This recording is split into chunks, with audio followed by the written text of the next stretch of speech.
भगवान जगन्नाथ की रथ यात्रा आज है। पूरी के बड़े बड़े लोग जो हैं शामिल होंगे रथ यात्रा में। और आपको बता दें कि पूरी में रथ यात्रा में शामिल होने के लिए बड़ी संख्या में लोग भी जुट रहे हैं। पूरी शहर को किले में तब्दील कर दिया गया है और आपको बता दें करीब 10,000 सुरक्षाकर्मी भी यहां पर तैनात किए गए हैं।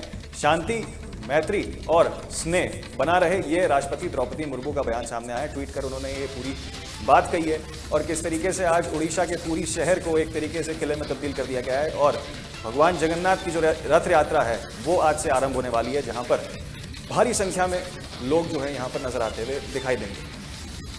कहीं ना कहीं सुरक्षा को लेकर भी कड़े इंतजाम जो है वो यहाँ पर प्रशासन की ओर से और सरकार की ओर से किए जा रहे हैं, जहाँ तकरीबन 10,000 से अधिक सुरक्षाकर्मी जो है यहाँ पर तैनात किए गए हैं। भारी संख्या में लोगों के आने की जो है अनुमान लगाया जा रहा है और किस तरीके से एक भारी संख्या में लोग उत्साह के रूप में पूरी रथ यात्रा को मनाते हैं। तो ऐसे में आज पूरी में रथ यात्रा में शामिल होने के लिए बड़ी संख्या में लोग आ सकते हैं। और आपको फिर से एक बार बता दें कि भगवान जगन्नाथ की रथ यात्रा आज से आरंभ हो रही है।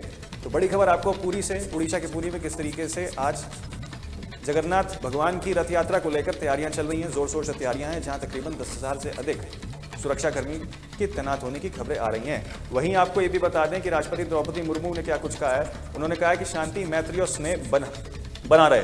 तो बड़ी खबर आपको यहाँ पर उड़ीसा से बता रहे हैं। और साथ ही एक और बड़ी जानकारी आपको ये भी दे दें कि 250 से अधिक AI सक्षम कैमरे भी यहाँ पर लगाए गए हैं सुरक्षा के लिए।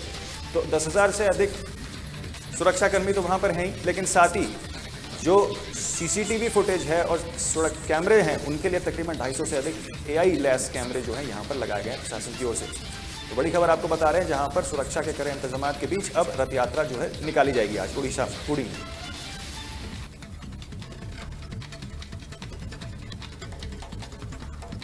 तो 1 जुलाई को वाशिंगटन DC में होगी क्वाड विदेश मंत्रियों की बैठक। आपको बड़ी खबर बता दें कि अमेरिकी की अध्यक्षता में जो है वो पूरी बैठक होगी। भारत, जापान, ऑस्ट्रेलिया को मेजबानी जो है वो यहाँ पर अमेरिका करेगा और क्वाड्रिलेटरल सिक्योरिटी डायलॉग में भारत, अमेरिका, जापान और ऑस्ट्रेलिया शामिल होंगे। तो बड़ी खबर आपको बता रहे हैं, जहाँ सुरक्षा, समृद्धि और तकनीक पर बात हो सकती है। इसी के साथ क्वाड का मकसद हिंद प्रशांत क्षेत्र को मजबूत करना है।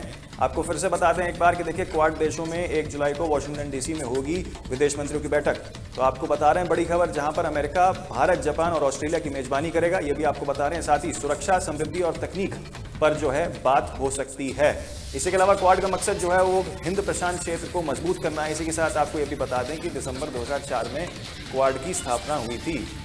तो वहां पर आपको बता रहे हैं किस तरीके से वाशिंगटन DC में 1 जुलाई से क्वाड देशों की जो बैठक है वो यहाँ पर हो सकती है और विदेश मंत्री भी, जितने भी विदेश मंत्री हैं इन देशों के, वो यहाँ पर शामिल होंगे। तो अमेरिका जो है वो मेजबानी करेगा पूरे कार्यक्रम की और भारत, अमेरिका और ऑस्ट्रेलिया जो है इसमें शामिल होंगे। लगातार यही बात करी जा रही है कि सुरक्षा, समृद्धि और तकनीक पर बात होगी।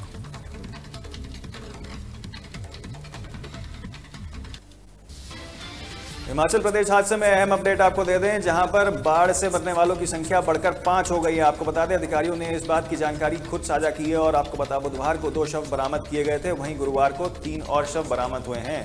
तो यहां हिमाचल प्रदेश में एक बड़ी खबर आपको बता रहे हैं, जहां पर एक अहम अपडेट आपको दे रहे हैं बाढ़ से जुड़ा हुआ। जहां हिमाचल प्रदेश में बाढ़ आने के बाद एक अहम अपडेट ये है कि अब तकरीबन 5 लोगों की संख्या जो है मरने वालों की वो पहुंच गई है। वहीं पर ही तकरीबन 2 लोग जो हैं वो बुधवार को और 3 शव जो हैं वो गुरुवार को बरामद किए गए थे। यहाँ पर आपको बता दें कि किस तरीके से अधिकारियों ने इस पूरे मामले की जानकारी साझा की है और लगातार प्रयास किए जा रहे हैं कि बाढ़ में जो भी लोग फंसे हैं उनको बाहर निकाला जाए।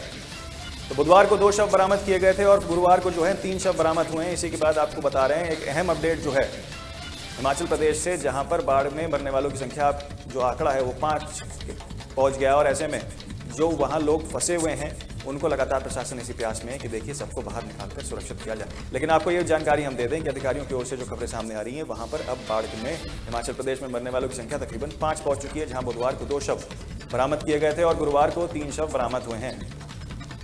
तो बड़ी खबर आपको यहाँ पर हिमाचल से बता रहे हैं, जहां पर हिमाचल प्रदेश में एक अहम अपडेट बाढ़ से जुड़ा हुआ। बाढ़ हादसे में अब मरने वालों की संख्या जो है वो बढ़कर 5 हो गई है। ऐसे में अधिकारियों ने खुद इस बात की जानकारी जो है वो साझा करी है।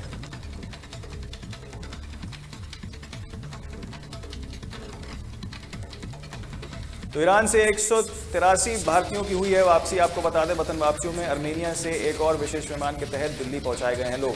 तो ऑपरेशन में 3 वायुसेना के विमान उपयोग में लाए गए। इसी के साथ 19 विशेष निकासी विमानों को भी इस्तेमाल में किया गया है। तो कुल मिलाकर अब तक 4,415 भारतीय को वापस लाया गया है। वहीं पर ईरान से 3557 और इजराइल से 818 लोगों को अब तक जो है यहां पर वापस लाया जा चुका है। तो बड़ी खबर आपको बता रहे हैं, जहां पर इजराइल और ईरान से जो विशेष विमान के तहत हिंदुस्तानियों को वापस लाया जा रहा है, वहां पर अब 183 भारतीयों को और वापस लाया गया यहाँ पर। तो बड़ी खबर आपको बता रहे हैं, जहां पर इस तरीके से भारत की सरकार लगातार ये प्रयास कर रही है कि जितने भी लोग यहाँ पर फंसे हुए हैं, क्योंकि युद्ध की स्थिति जो है कहीं ना कहीं इजराइल और ईरान के बीच है, ऐसे में भारत सरकार का भी लगातार यह प्रयास है कि देखिए ऑपरेशन के तहत अब 3 विमान जो हैं वो भारतीय वायुसेना के इस्तेमाल किए गए हैं और ऐसे में 19 विशेष विमान जो है वो और इस्तेमाल करने के बाद अब कुल आंकड़ा जो है 4415 पहुंच चुका है भारतीयों का। तो ऐसे में कुल मिलाकर ईरान से 3500 से अधिक जो हैं लोग अब तक लाए जा चुके हैं और वहीं 800 से अधिक जो हैं इजराइल से वापस लाए जा चुके हैं भारत में। तो तकरीबन 4415 लोग जो हैं अब तक वापस लाए जा चुके हैं इस पूरे अभियान के तहत, ऑपरेशन सिंधु के तहत। आपको बता रहे हैं हम किस तरीके से अब कल दिल्ली एक और ऑपरेशन के तहत एक और खास विमान जो है वो दिल्ली पहुंचा है और उसमें ईरान से 183 भारतीयों को वापस लाया गया।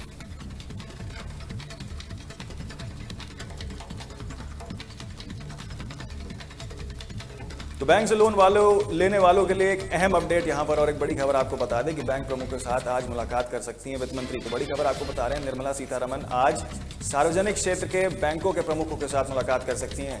तो बैंक के फाइनेंशियल परफॉर्मेंस और सरकारी योजनाओं की समीक्षा जो है उस पर योजना जो है बना सकती हैं आज वित्त मंत्री। और आपको ये भी बता दें, ब्याज दर घटाने का भी दे सकती हैं संकेत। ये सूत्रों के हवाले से खबर आ रही है, निर्मला सीतारमण की आज सार्वजनिक क्षेत्र के बैंकों के प्रमुखों के साथ मुलाकात और बैंकों के फाइनेंशियल परफॉर्मेंस और सरकारी योजनाओं की समीक्षा बैठक जो है आज वित्त मंत्री करते हुए नजर आएंगी और ब्याज दर घटाने के भी दे सकती हैं आदेश। ये सूत्रों के हवाले से खबर आ रही है। आपको बड़ी खबर और अहम अपडेट हम आपको बता रहे हैं कि बैंक से अगर आप लोन लेते हैं तो आपके लिए भी एक बड़ी और अहम खबर है। एक बड़ा अपडेट आपके लिए, बैंक प्रमुखों से मुलाकात करेंगी आज वित्त मंत्री निर्मला सीतारमण, जहां पर कई सारे अहम मुद्दे और खासतौर पर जो सरकारी योजनाएं हैं, चाहे प्रधानमंत्री आवास योजना हो या अटल पेंशन योजना हो, इस तरीके की जितनी भी योजनाएं हैं इस पर भी गहन चर्चा हो सकती है। तो आपको बता रहे हैं फिर से एक बार कि बैंकों के प्रमुखों के साथ आज वित्त मंत्री मुलाकात करेंगी। निर्मला सीतारमण की आज सार्वजनिक क्षेत्र के बैंकों के प्रमुखों के साथ मुलाकात, वहीं बैंकों के फाइनेंशियल परफॉर्मेंस और सरकारी योजनाओं की समीक्षा, साथ ही ब्याज दर घटाने के भी दे सकती हैं आदेश। ये सूत्रों के हवाले से खबर आ रही है जो हम आपको साझा कर रहे हैं यहाँ पर। तो अगर आप भी बैंक से लोन लेते हैं तो आपके लिए एक अहम और बड़ी जानकारी और एक बड़ा अपडेट जो है आज देखने को मिल सकता है, जब वित्त मंत्री सरकारी बैंकों के प्रमुखों के साथ आज वार्ता करते हुए नजर आएंगे।